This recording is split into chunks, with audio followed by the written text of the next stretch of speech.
Okay, back with part two, what I call Revelations of 2010. And as far as explaining Isaiah about new moon festivals and also about the movie called The International. Okay, one of the many movies that have movie codes in them. And even now I have places to go and things to do. But let me get comfortable here. Alright, but yeah. In the movie The International, it's this bank that this guy's going against called the IBBC, the International Bank of Business and Credit.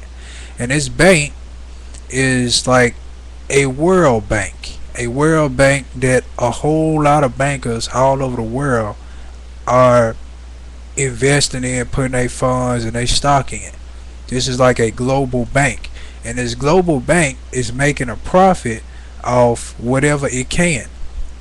And the main profit that this bank is making is off the selling of weapons.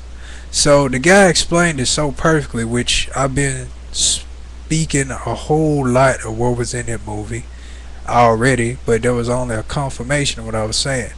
But the guy was like, this huge bank, they profit off conflict. He said because conflict leads a debt. And whoever is the owner of the debt or the recipient of the debt is the master, or becomes powerful or have control. So they said this bank is trying to gain control over debt, this international bank. So by us being, by whoever is in debt, we end up become slaves to debt.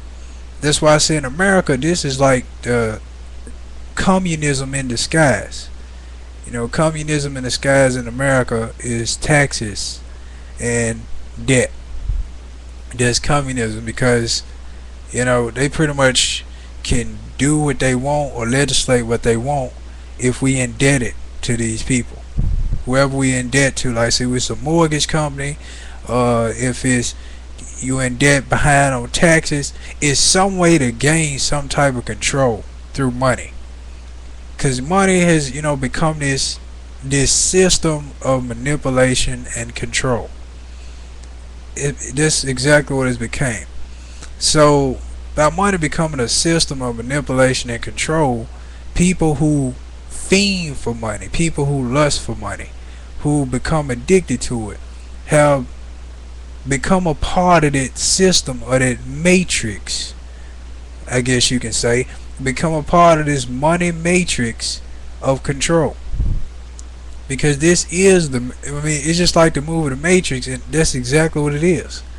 We, us individuals, as regular working citizens, are part of the matrix of this world. And the matrix of this world is money, lust, greed, sin. This all part of the matrix. And if you end up getting addicted to any one of these I named, which I'm sure is many more, you become stuck in this matrix, and it'll be hard to get out of it. It just kind of going back to like Agent Smith. Agent Smith, he been in the matrix for so long. Those who seen the matrix, he was in it for so long that he wanted to be set free. I'm tired of being stuck within the matrix. I'm tired of being stuck in this. I want to be free where I can bend the rules, do my own thing. Cause Agent Smith can only do, he was only limited to the matrix. He was only limited within the matrix, and he had certain rules and regulations that he could abide by. That was it. So I go deep into that, but anyway, this international bank, which is actually a real true bank, I believe, like the Federal Reserve, and anybody who came against the IBBC, the International Bank of Business and Credit, end up getting assassinated or end up missing. And at the end of the movie, they show real newspaper clips of how people was dying and end up missing coming towards this bank. So it's the same way with the Federal Reserve. Anybody who came toward the Federal Reserve, like JFK, Abraham Lincoln, everybody who attacked the Federal Reserve end up assassinated, end up missing this bank. Because you ain't finna attack our money. So that's how serious it is when it comes to greed, power, and money. Did they get rid of you, try to completely eliminate you, attack your family, threaten you, whatever they have to do to get you away from their funds because of their greed, their power, lust, control, you know. So, as far as for O10, pretty much a lot of stuff I already spoke on my channel is like leading up to all the events that's to happen in America. I say Obama, he just playing pacifist right now. He trying to create peace with whoever he can. He trying to completely not cause conflict, none whatsoever. He trying to do things as peaceful and cautious as possible, but that's impossible when you got people who want to do one thing and people who want to do the other. You trying to fuse everybody to come on one accord, but right now it's kind of on shaky grounds. But get everybody to come on one accord for money, one accord for lust. Get all the world leaders together that lust for the same thing, that fiend for the same thing, that's greedy for the same thing. Then you can have peace.